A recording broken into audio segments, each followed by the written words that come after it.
এটি মূলত ব্যবহার করা হয় ছোটখাটো কাটাছেঁড়া, পুড়ে যাওয়া এবং ত্বকের ইনফেকশন হলে। এছাড়াও যেসব সমস্যায় দেওয়া হয় অ্যাটোপিক ডার্মাটাইটিসের চিকিৎসায়, এটি হলো এক ধরনের চর্মরোগ বা চামড়ার সমস্যা, যেখানে ত্বক শুষ্ক, চুলকানিময় এবং লালচে হয়ে যায়। সাধারণত ছোট বাচ্চাদের মধ্যে বেশি দেখা যায়, তবে বড়রাও আক্রান্ত হতে পারে। এটি অনেক সময় জন্মগত বা বংশগত হয়।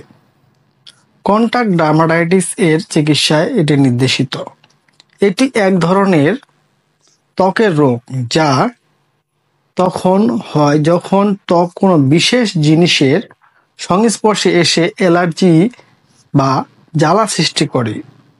এটা সরাসরি সংস্পর্শের কারণে হয়, তাই একে কন্ট্রাক্ট বা স্পর্শজনিত ডার্মাটাইটিস বলা হয়।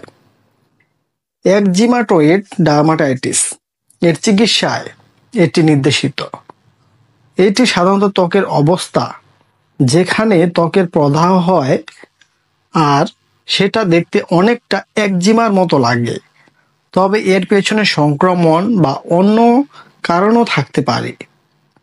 একজিমা চিকিৎসা ত্বকে এক ধরনের রোগ যেখানে ত্বক লালচে হয়ে যায়, ফুলে যায়, চুলকায়, ফাটে বা ফুসকুড়ি ওঠে, এমন ধরনের সমস্যার জন্য নির্দেশিত।